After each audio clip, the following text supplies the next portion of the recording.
दोस्तों स्वागत है आपका बिहार न्यूज में। दोस्तों मैं हूं फिरदौस गनी और आप देख रहे हैं केडीबी लाइव। दोस्तों आज हो चुका है 16 अगस्त 2020। तो आज की बिहार की टॉप न्यूज लेकर आए हैं आपके लिए। दोस्तों वीडियो स्टार्ट करने से पहले आपसे रिक्वेस्ट है, अगर आप नए हैं इस चैनल पर तो चैनल को सब्सक्राइब करके बेल आइकन को भी प्रेस कर दीजिए और साथ में वीडियो को लाइक कीजिए, अपने दोस्तों के साथ शेयर भी कीजिए। तो चलिए दोस्तों स्टार्ट करते हैं आज का न्यूज। कल स्वतंत्रता दिवस के मौके पर बिहार के मुख्यमंत्री नीतीश कुमार ने पटना के गांधी मैदान में झंडा उत्तोलन किया। इस दौरान डिप्टी सीएम सुशील कुमार मोदी समेत राज्य की अलग अलग पार्टियों के कई नेता उपस्थित रहे। जी हां, कोरोना संक्रमण की वजह से गांधी मैदान में हर साल के मुकाबले कम लोग रहे। सीएम नीतीश कुमार परेड निरीक्षण और झंडा उत्तोलन के बाद अपने संबोधन में बोले हैं कि बिहार की जनता ने अगर दोबारा मौका दिया तो हर खेत तक पानी पहुंचाऊंगा। बिहार में किसान का कोई खेत बिना पानी का नहीं होगा। सीएम नीतीश कुमार ने बड़ी घोषणा करते हुए कहा कि बिहार के नियोजित शिक्षकों को जल्द सेवा शर्त की सुविधा मिलेगी। सभी शिक्षकों को पीएफ मिलेगा और अन्य सुविधाएं दी जाएगी। साथ ही 33,916 शिक्षकों की जल्द नियुक्ति होगी। वहीं उन्होंने कहा कि राज्य के खिलाड़ियों को बिहार सरकार नौकरी देगी। 250 पदों पर जल्द नियुक्ति होगी। इसके अलावा स्वास्थ्य विभाग में 4,997 डॉक्टरों की जल्द बहाली होगी। सीएम नीतीश कुमार ने कहा कि बिहार में कोरोना जाँच की बेहतर व्यवस्था हुई है। पहले 20,000 लोगों की जाँच की सोच थी, पर कोरोना का प्रभाव बढ़ने के साथ ही जाँच बढ़ाई गई और अब हर दिन 1,20,000 जाँच हो रही है। इलाज के जरिए 3 स्तरीय व्यवस्था की गई है। जरूरत के अनुसार दवा और बेड की व्यवस्था की गई है। कॉल सेंटर के जरिए जानकारी दी जा रही है। देश के हर गरीब को पक्का मकान देने की योजना पर मोदी सरकार ने काम तेज कर दिया है। प्रधानमंत्री आवास योजना ग्रामीण के दूसरे चरण में कुल 1,95,00,000 मकानों का निर्माण 31 मार्च 2022 तक पूरा किया जाना है। ग्रामीण विकास मंत्रालय से जुड़े अधिकारियों ने एक न्यूज चैनल को बताया कि सब कुछ ठीक रहा तो समय से सभी गरीबों को आवास उपलब्ध हो जाएगा। प्रधानमंत्री नरेंद्र मोदी कई मौके पर 2022 तक सबको घर देने की बात कह चुके हैं। आखिर कैसे सभी गरीबों को घर मिलेगा? ग्रामीण विकास मंत्रालय की ओर से तैयार विजन डॉक्यूमेंट में इस सवाल का जवाब छिपा हुआ है। दरअसल साल 2019 के प्रधानमंत्री आवास योजना ग्रामीण का दूसरा चरण शुरू हुआ है। ग्रामीण विकास मंत्रालय के विजन डॉक्यूमेंट्स के मुताबिक 2019-20 में 60 लाख मकानों का निर्माण हुआ है। वहीं मौजूदा वित्तीय वर्ष 2020-21 में 70 लाख का टारगेट है, जबकि अगले वित्तीय वर्ष में 2021-22 में 65 लाख आवास का निर्माण होगा। इस तरह 31 मार्च 2022 तक कुल 1,95,00,000 मकान गरीबों को उपलब्ध होगा। इन घरों में बिजली, एलईडी कनेक्शन और शौचालय की सुविधा होगी। बिहार में चुनाव का समय नजदीक आता जा रहा है। इससे पहले यहां का राजनीतिक माहौल गर्म हो गया है। इसी बीच एक बड़ी खबर आ रही है, बिहार की एलजेपी पार्टी नीतीश कुमार सरकार से अलग हो सकती है। जी हां, बहुत जल्द एलजेपी की ओर से इसका फैसला लिया जाएगा। दरअसल बीजेपी के दोनों सहयोगी दल यानी कि जेडीयू और लोक जनशक्ति पार्टी के बीच अब आर पार की लड़ाई शुरू हो गई है। दोनों पार्टी के नेता एक दूसरे पर आरोप लगा रहे हैं। एलजेपी के राष्ट्रीय अध्यक्ष चिराग पासवान काफी लंबे से सीएम नीतीश कुमार पर हमला कर रहे हैं। आपको बता दें कि बिहार विधानसभा चुनाव में इस वक्त एलजेपी के 2 विधायक हैं जो एनडीए का हिस्सा है और वह नीतीश सरकार का समर्थन करते हैं, लेकिन आज वो अपना समर्थन वापस ले सकते हैं। आज के वर्तमान समय में राज्य के साथ साथ केंद्र की सरकार कृषि पर सबसे ज्यादा ध्यान दे रही है। जी हां, क्योंकि भारत को अगर आर्थिक महाशक्ति बनाना है तो इसके लिए कृषि को आधुनिक बनाना होगा। इसी को देखते हुए केंद्र सरकार ने पीएम किसान योजना 2020 की शुरुआत की है। इस योजना का लाभ बिहार के साथ साथ देश और राज्य के किसान भी उठा सकते हैं। इस योजना के तहत किसानों को 15-15 लाख रुपए दिए जाएंगे। जी हाँ, आपको बता दो कि FPO का मतलब है फार्मर प्रोड्यूसर ऑर्गेनाइजेशन, यानी कि किसान उत्पादन संगठन। इस योजना का लाभ लेने के लिए किसानों को एक संगठन बनाना होगा। मिली जानकारी के अनुसार कि पीएम किसान यानी कि FPO योजना के तहत कम से कम 11 किसान मिलकर अपना ऑर्गेनाइजेशन बना सकते हैं। इसे एग्रीकल्चर कंपनी कहा जा सकता है। इस ऑर्गेनाइजेशन को बनाने के लिए सरकार की ओर से 15 लाख की सहायता राशि दी जाएगी। साथ ही साथ इस समूह से जुड़े किसानों को उनकी उपज के लिए बाजार मुहैया करवाया जाएगा। इससे किसान खुद की कंपनी खड़ा कर सकते हैं। बिहार में कोरोना ग्रामीण इलाकों में फैल रहा है, जिससे नीतीश सरकार की टेंशन बढ़ गई है। इसी बीच एक बड़ी खबर आ रही है गया से। जी हां, यहां के एक गांव में चारों ओर कोरोना फैल गया है, जिससे गांव में हरकंप मचा हुआ है। मिली जानकारी के मुताबिक गया जिला के खिरियवा गांव में 2 दिनों के अंदर 57 कोरोना संक्रमित मरीज मिले हैं, जिससे गाँव में दहशत फैल गई है। लोग खुद को डरा हुआ महसूस कर रहे हैं। वहीं जिला प्रशासन ने इस गाँव को 14 दिनों के लिए सील कर दिया है। खबर के अनुसार गाँव में रहने वाले लोगों के सैंपल लेकर उनकी जांच की जा रही है। इस गांव के लोगों को गांव से बाहर आने जाने पर रोक लगा दिया गया है। साथ ही साथ यहां पुलिस भी तैनात कर दी गई है। जिला प्रशासन कोरोना की बनती चेन को तोड़ने की कोशिश कर रही है ताकि और लोगों में कोरोना का संक्रमण न फैल सके। बिहार में मुखिया जी सीएम नीतीश कुमार द्वारा चलाए जा रहे 7 निश्चय योजना में खूब पैसा लूट रहे हैं। मिली जानकारी के मुताबिक बिहार में कई मुखिया के खिलाफ मामला दर्ज किया गया है, जिससे राज्य सरकार की पोल खुल गई है। खबर के मुताबिक पटना जिले के नौबतपुर में सीएम नीतीश कुमार द्वारा चलाए जा रहे 7 निश्चय योजना लूट खसोट योजना बन गया है। जी हाँ, क्योंकि इस योजना में मुखिया जी खुद पैसा कमा रहे हैं। आपको बता दें कि नौबतपुर प्रखंड के अजुआ पंचायत का मामला ठंडा भी नहीं हुआ था कि अब नौबतपुर प्रखंड के चक चैचोल पंचायत में मुखिया पर गंभीर आरोप लगा है। दरअसल इस पंचायत के उप मुखिया ने इस संबंध में बीडीओ को पत्र लिखा है और कहा है कि यहां मुखिया 7 निश्चय योजना के अंतर्गत नली गली पक्कीकरण योजना में वार्ड प्रबंधन समिति के खाते में 20 लाख से अधिक की राशि हस्तांतरित की गई है, लेकिन अभी तक कोई भी कार्रवाई नहीं हुआ है। इस खुलासे के बाद बिहार में हड़कंप मच गया है, क्योंकि लगभग सभी पंचायत का यही हाल है। मुखिया जी पैसा निकाल रहे हैं, लेकिन पंचायत में कोई काम नहीं किया जा रहा है। कुछ दिन पहले कोरोना जांच में बिहार सबसे पीछे था, जिसके कारण देश और दुनिया में बिहार की खूब आलोचना हो रही थी, जिसके बाद सीएम नीतीश कुमार ने एक्शन लेना शुरू कर दिया। जी हां, और अपने अधिकारियों को जांच करने का आदेश दे दिया है, जिसके बाद अब राज्य को बड़ी कामयाबी मिली है। मिली जानकारी के मुताबिक पिछले 24 घंटे में देश के सभी राज्य में सबसे ज्यादा यानी कि 1,21,320 सैंपल की जाँच बिहार में हुई है। इसके साथ ही बिहार में कोरोना जाँच में नंबर 1 बन गया है। जी हाँ, इसे सीएम नीतीश कुमार की बड़ी कामयाबी मानी जा रही है। सबसे बड़ी बात यह है कि राज्य में संक्रमण की दर कम होकर 3.33% हो गई है। वहीं 24 घंटे के अंदर 2800 और मरीज ठीक हुए हैं और वे कोरोना को मात देकर अपने घर जा चुके हैं। ये बिहार के लिए खुशी की बात है। केंद्र सरकार कोरोना को लेकर आने वाले वैक्सीन को लेकर काफी उत्साहित है।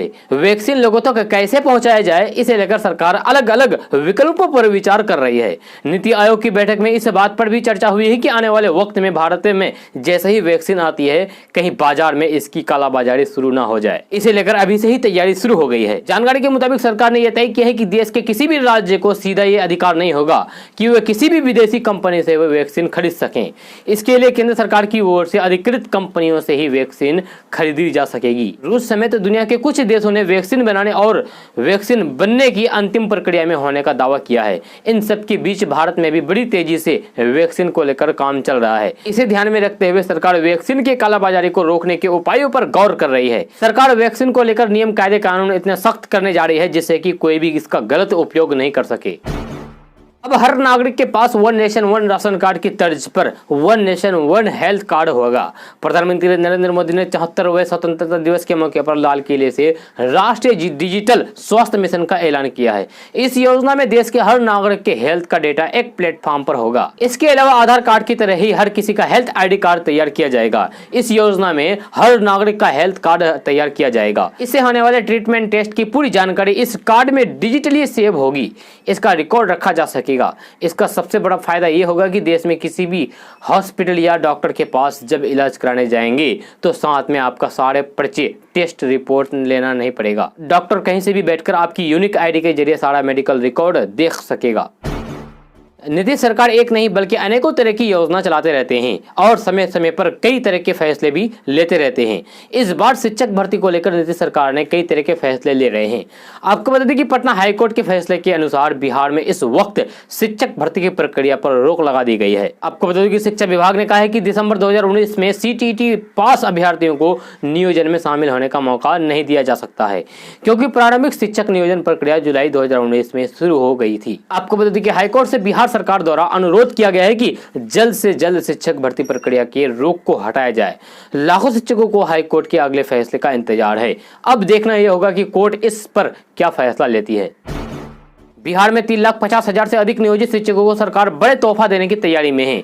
जानकारी के मुताबिक नियोजित शिक्षकों की जो मांगे हैं उसमें से एक बड़े हिस्से पर विभाग मोहर लगाने जा रहा है। दरअसल बिहार में फरवरी से मई महीने तक शिक्षकों की चली हड़ताल में कई तरह की मांगे शिक्षक संघ की तरफ से रखी गई थी। उन मांगों में एक मांग थी सेवा शर्त की। जानकारी के मुताबिक नियोजित शिक्षकों के साथ जुड़ने वाले शब्द नियोजन को शिक्षा विभाग हटाने जा रहा है। हालांकि शिक्षा विभाग ने अपने स्तर पर नियोजित शिक्षकों के लिए क्या फैसला लिए हैं इस पर अधिकारी खुलकर बोलने को तैयार नहीं है। दूसरी ओर शिक्षक संघों को अब सरकार के ऐलान का इंतजार है। बिहार माध्यमिक शिक्षक संघ के अध्यक्ष केदारनाथ पांडे ने कहा है कि सरकार की तरफ से हर बार घोषणा किए जाने की बात होती है, लेकिन जानकारी मिलती है कि सरकार ने नियोजित शिक्षकों की मांग मान ली है। दोस्तों, अगर आप बिहार के गांव में रहते हैं और गांव में ही बिजनेस करना चाहते हैं तो आज हम आपको बताएंगे कुछ ऐसे बिजनेस के बारे में जो कम लागत में अपने गांव में खोल सकते हैं। साथ ही साथ इस बिजनेस के द्वारा आप लाखों रुपए कमा सकते हैं। तो आइए जानते हैं इसके बारे में विस्तार से। नंबर 1, पपीते की खेती का बिजनेस। आप गांव में विज्ञापन पद्धति के द्वारा पपीते की खेती का बिजनेस कर सकते हैं। इससे आपको लाखों रुपए का मुनाफा होगा। नंबर 2, मधुमक्खी पालन का बिजनेस। आप मधुमक्खी पालन का बिजनेस अपने गांव में रहकर कर सकते हैं। इस बिजनेस को लगाने में बिहार सरकार आपकी मदद करेगा। साथ ही साथ आपको सरकार की ओर से अनुदान भी मिलेगा। इसके लिए आप बिहार सरकार की वेबसाइट पर विजिट करें और वहां से जानकारी प्राप्त करें। नंबर 4, केले की खेती का बिजनेस। बिहार की गाँव में केले की खेती का बिजनेस काफी फायदेमंद साबित होगा। 1.5 बीघा में करीब 1200 केले के पौधे आप लगा सकते हैं। इससे आपकी कमाई 3 लाख रुपए तक हो सकती है। इसलिए आप इस बिजनेस की शुरुआत कर सकते हैं। नंबर 5, मछली और मुर्गी का पालन। जी हां, बिहार सरकार गांव में मछली और मुर्गी पालन को बढ़ावा देने के लिए अनुदान भी देता है। आप अपने गांव में इसका बिजनेस कर सकते हैं। इससे भी आपको सालाना लाखों रुपए की कमाई होगा। भारत में कोरोना का संक्रमण बढ़ता ही जा रहा है। इस संक्रमण को दूर करने के लिए देश भर के वैज्ञानिक रात दिन रिसर्च कर रहे हैं। इस बीच कल लाल किले से देश को संबोधित करते हुए पीएम मोदी ने कोरोना वैक्सीन को लेकर बड़ी बातें कही है। पीएम मोदी ने कहा है कि देश में बहुत जल्द कोरोना वैक्सीन आ जाएगा। फिलहाल के लिए लोगों को कोरोना से सावधान रहने की जरूरत है। उन्होंने कहा है कि भारत में कोरोना की 1 नहीं 2 नहीं बल्कि 3 वैक्सीन इस समय टेस्टिंग के चरण में है। जैसे ही वैज्ञानिकों को हरी झंडी मिलेगी वैसे ही सभी लोगों तक इसे पहुंचाया जाएगा। बिहार में कोरोना का संक्रमण खतरनाक होता जा रहा है। इस बीच एक बड़ी खबर आ रही है वैशाली जिला मुख्यालय हाजीपुर से। जी हां, यहाँ चारों ओर कोरोना फैल गया है, जिसके कारण जिला प्रशासन ने पूरे शहर को सील करने का फैसला कर लिया है। मिली जानकारी के मुताबिक शहरी क्षेत्र में 72 जगहों पर बांस बल्लों से ऐसी घेराबंदी की गई है ताकि कोरोना की इस बढ़ती चेन को तोड़ा जा सके। इस घेराबंदी से शहर की हर गतिविधियां ठहर सी गई है। इस शहर में संक्रमण का फैलाव ऐसा है कि लोग अपने घरों में ही आइसोलेट हो गए हैं। इससे लोगों को काफी मुश्किलों का सामना करना पड़ रहा है। आपको बता दें कि हाजीपुर शहर की घेराबंदी ऐसे है कि कोई भी मोहल्ले से निकलकर हॉस्पिटल नहीं जा सकता और एम्बुलेंस किसी के घर नहीं आ सकती। हालांकि प्रशासन इसे लेकर अपनी मजबूरी बता रहा है और वह कोरोना संक्रमण को रोकने की कोशिश कर रहा है, लेकिन शहर के लोगों का कहना है कि इस तरह की घेराबंदी अव्यवहारिक है। बिहार सरकार शहर से लेकर ग्रामीण इलाकों तक रहने वाले लोगों का कोरोना जांच करना चाहती है। इसके लिए ग्रामीण इलाकों में भी व्यवस्था शुरू हो चुकी है। मिली जानकारी के मुताबिक ग्रामीण इलाकों में कोरोना जांच कराने का जिम्मा मुखिया को सौंपा जा रहा है। खबर के अनुसार कोरोना की जांच रफ्तार को और भी तेजी से बढ़ाने स्वास्थ्य व्यवस्था और जिला प्रशासन दोनों के लिए चुनौती बना हुआ है, क्योंकि ग्रामीण इलाकों में लोगों में जागरूकता की कमी है और कोरोना को लेकर भ्रम भी फैला हुआ है, जिसको लेकर लोग जांच नहीं करा रहे हैं। ऐसे में जिला प्रशासन ने मुखिया को कोरोना जांच कराने की जिम्मेवारी सौंपी है। आपको बता दें कि बीडीओ, पीएचसी प्रभारी और मुखिया को शामिल करके 3 सदस्यीय टीम बनाई गई है। ये टीम ग्रामीण इलाकों में रहने वाले लोगों को कोरोना जांच कराएगी, साथ ही साथ उन्हें कोरोना को लेकर जागरूक करेगी ताकि लोगों में ज्यादा भ्रम न फैले।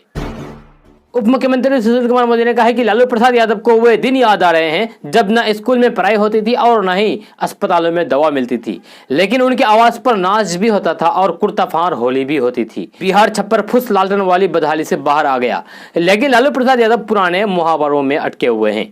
ट्वीट करके उप मुख्यमंत्री सुशील कुमार मोदी ने कहा है कि बिहार की सड़कें जर्जर थी, लेकिन घोटाले करने वाले आलीशान मकान में रह रहे थे। आज बिहार चरवाहा विद्यालय के दौर से आगे निकलकर युवाओं को आईआईटी, निफ्ट, चंद्रगुप्त प्रबंधन संस्थान, नेशनल लॉ यूनिवर्सिटी उपलब्ध करा रहा है। महासेतु और 4 लाइन सड़कों का संजाल विकसित हो रहा है।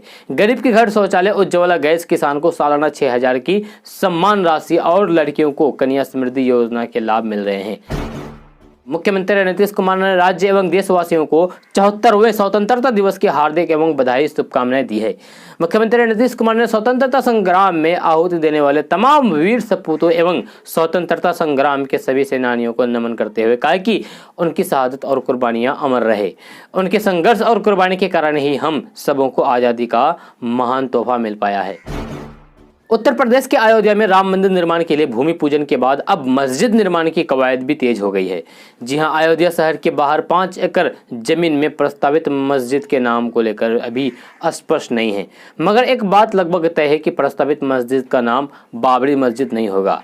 जी हां, माना जा रहा है कि मस्जिद का नाम धनीपुर गाँव के नाम पर रखा जाएगा। ये जानकारी मस्जिद परिसर के निर्माण की देखरेख करने वाले वरिष्ठ अधिकारी ने दी है। बिहार विधानसभा चुनाव से पहले बिहार की राजनीति में बड़ी उथल पुथल सामने आ सकती है। बिहार विधानसभा चुनाव से पहले महागठबंधन को लग सकता है बड़ा झटका।